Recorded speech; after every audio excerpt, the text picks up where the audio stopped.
नमस्कार, स्वागत है आपका हमारे खास कार्यक्रम खबर हिमाचल प्रदेश में। मैं आपके साथ रवि राजपूत। वहीं खबर शिमला से है, जहां 4 लेन निर्माण के दौरान लोगों ने जमीन के मुआवजे की राशि क्रिप्टो करेंसी में लगा दी। आपको बताते चले कि पैसा डबल करने की लालच में कई लोगों ने अपना पैसा इन्वेस्ट किया है। बताते चले कि पैसा डबल करने की लालच में कई लोगों ने गलत जगह पैसा इन्वेस्ट किया है। ये राशि करीब 10 करोड़ रुपए की है। हिमाचल प्रदेश सरकार ने राजस्व मंत्री जगत सिंह नेगी ने मीडिया से बातचीत करते दौरान उन्होंने लोगों से अपील की है और लोग गलत जगह पैसे इन्वेस्ट कर रहे हैं। उनका कहना है कि जीवन भर की कमाई को गलत जगह पैसे ना लगाएं, ऐसा नहीं तो सरकार की यह स्कीम नहीं है और ना ही ये बैंक की स्कीम है जिसमें निवेश करने पर पैसा 3 गुना हो जाए। इसलिए लोगों को अपने मेहनत की कमाई सोच समझकर इन्वेस्ट करना चाहिए। वहीं राजस्व मंत्री जगत सिंह नेगी ने कहा है कि क्रिप्टो करेंसी के नाम पर लोगों को प्रलोभन दिया जा रहा है। सरकार ने बड़ी कार्रवाई करते हुए आरोपियों के खिलाफ एफआईआर दर्ज की है। मामले में अब तक 9 आरोपियों को गिरफ्तार किया गया है। उन्होंने कहा कि जल्द से जल्द मुख्य सरगना को भी पुलिस गिरफ्त में ही होगा।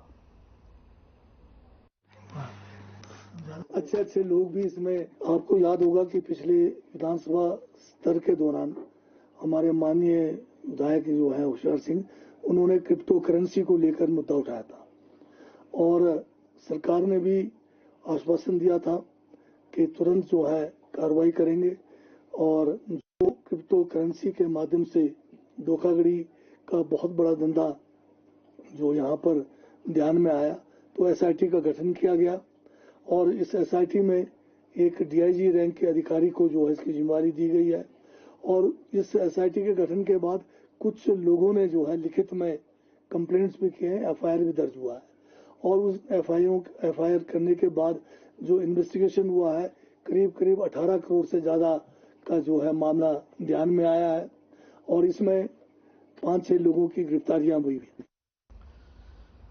बढ़ते हैं अगली खबर की ओर, जहां शिमला में गारंटियों को लेकर कांग्रेस बीजेपी में जुबानी जंग जारी है। एक तरफ कांग्रेस सरकार 5 सालों में सभी गारंटियों को पूरा करने की बात कह रही है, तो वहीं दूसरी तरफ बीजेपी इन गारंटियों को लेकर सरकार पर हमलावर है।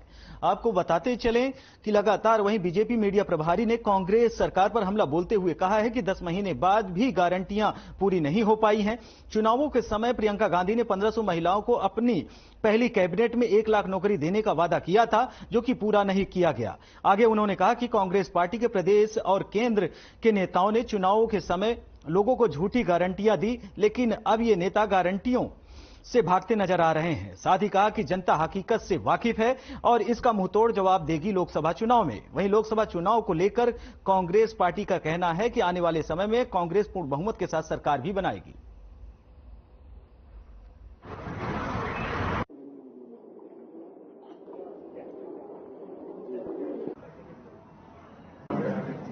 देखिए, सड़कों पर उतरने की बात ही नहीं है। गारंटी किसकी है? भारतीय जनता पार्टी की तो गारंटी थी नहीं।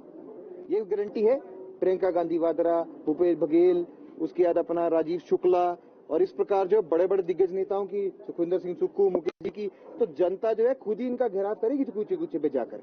भारतीय जनता पार्टी को विरोध करने की जरूरत नहीं है। ये गारंटियां जो है इनके लिए खुद ही एक बहुत बड़ा विरोध बन चुकी है और जिस प्रकार इनकी अंतरकला है उनका डबल विरोध की इनको बधाई हो।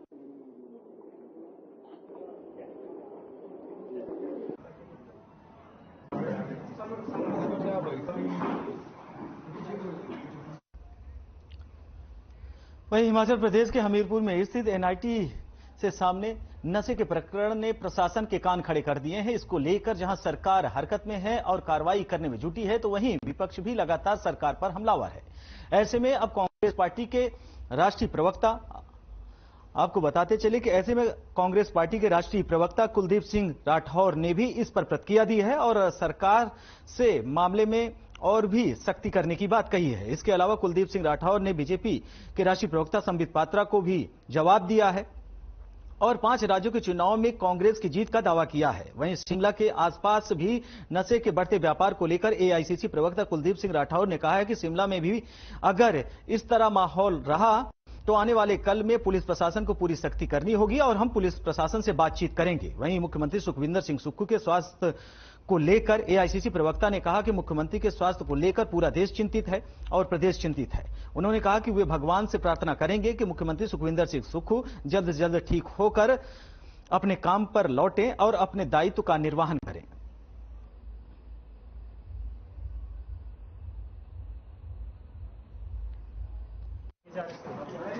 ये बहुत गंभीर विषय जिस ढंग से अभी कुछ समय से हिमाचल प्रदेश में जो है नशे का कारोबार बढ़ रहा है, और मैं जब प्रदेश कांग्रेस कमेटी का अध्यक्ष था उस वक्त भी हम अक्सर ये बात जो है कहते थे, करते थे कि नशे पे लगाम जो है लगनी चाहिए। आपने देखा होगा कि एक समय पंजाब में बहुत ज्यादा जो युवा है वो नशे की गिरफ्त में आ गया था, लेकिन वहाँ काफी हद तक जो है कंट्रोल हुआ है। लेकिन आज जिस तरह से नशा हिमाचल में बढ़ रहा है और अभी जो NIT में हुआ उससे निश्चित रूप से जो है जो भी पेरेंट्स है, माँ बाप है, उनमें जो है चिंता पैदा हुई है।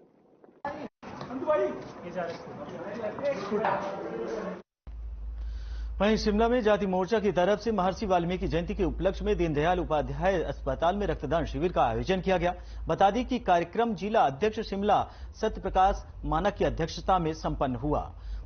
आपको बताते चले कि वही ये कार्यक्रम 28, 29 और 30 अक्टूबर तक पूरे प्रदेश में सभी मंडलों में मनाया जाएगा। इस दौरान अनुसूचित जाति मोर्चा के प्रदेश अध्यक्ष राकेश डोगरा ने बताया कि यह कार्यक्रम पूरे प्रदेश में हर्षोल्लास के साथ मनाया जा रहा है। इस कार्यक्रम को हमारा मोर्चा हर वर्ष मनाता आ रहा है। रामायण महाकाव्य के रचयिता महर्षि वाल्मीकि जी की जयंती पर उन्हें शत शत नमन।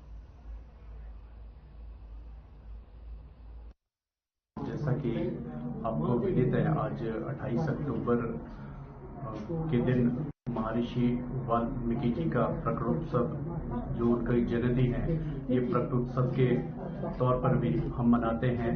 ये कार्यक्रम जो है हम 27, 28, 29 3 दिन के लिए जो है इस कार्यक्रम को हम करते हैं, और ये पूरा हम प्रदेश भर में, जैसा भारतीय जनता पार्टी के सम्मानीय प्रदेशाध्यक्ष जी के आदेशानुसार ये कार्यक्रम जो है हम विभिन्न मंडलों में 74 मंडल, संगठनात्मक मंडल, उस पर हम इसका।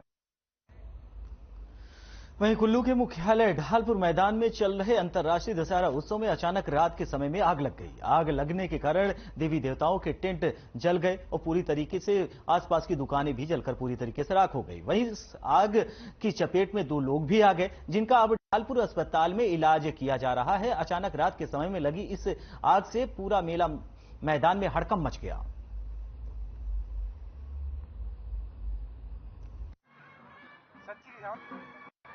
रात को बहुत ही दुखद घटना दशहरा में यहाँ पर जो अस्थायी शिविर लगे हैं देवी देवताओं के, वहाँ पर आग लगी, जिस कारण बहुत बड़ा नुकसान यहाँ देव समाज का हुआ है।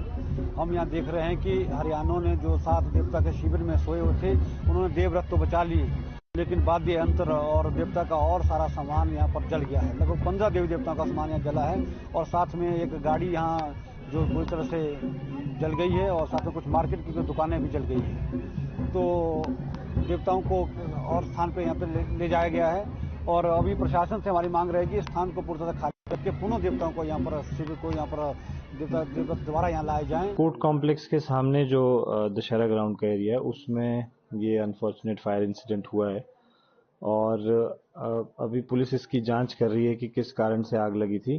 लेकिन इसमें लगभग 7-8 ऐसे देवी देवता हैं जिनके टेंट्स को नुकसान हुआ है। कुछ पूरी तरह से टेंट्स नष्ट हुए हैं, कुछ में आंशिक नुकसान हुआ है, लेकिन सभी जो देवी देवता हैं उनके रथ जो हैं उन लोगों ने बाहर निकाल लिए थे, और कुछ किसी भी तरह का जानी नुकसान जो है इस इंसिडेंट में नहीं हुआ है। एंड उसके अलावा जो है कुछ हमारी और भी शॉप्स थी, जूतों की मार्केट, और कुछ ऐसा अपीयर हो रहा है कि प्लास्टिक के सामान की भी कुछ दुकान थी जिसको भी नुकसान हुआ है। तो उसका डिटेल असेसमेंट जो है वो अभी किया जा रहा है, और जो डिटेल्ड असेसमेंट के हिसाब से जो जिनका नुकसान हुआ होगा उनको रिलीफ दिया जाएगा। देव लोग सब सोए हुए थे, कोई पता नहीं लगा। आवाज कुछ बाहर से कुछ ऐसी आवाज आ गई कि भाई आग लगी, पानी भिजाओ, पानी लाओ, कुछ क्या करो। तो फिर परेशान हो गए सब देव लोग। तो फिर ऐसा हो गया, बाहर निकल गए, देवता को उठाए। प्रभु मैं शेषनाग का गुरु, तो ये विष्णु हरिलोटोड़ा जी है, ये 5 वीर जी है, ये भी देवता है बाहर, 5 वीर है, और जल देवता जी है। तो निकाल दे देवते बाहर। फिर लोग सारे इधर उधर हो गए। तो निकल गए सामान समून जो भी है, देवता कोई नुकसान तो है नहीं, कोई भी ना, ऐसे भी कुछ नहीं अभी तक ना। बिस्तरे बुस्तरे जो वो भी वहीं पर टेंट में पड़े। फिलहाल इस बुलेटिन में हमारे साथ इतना ही। नमस्कार।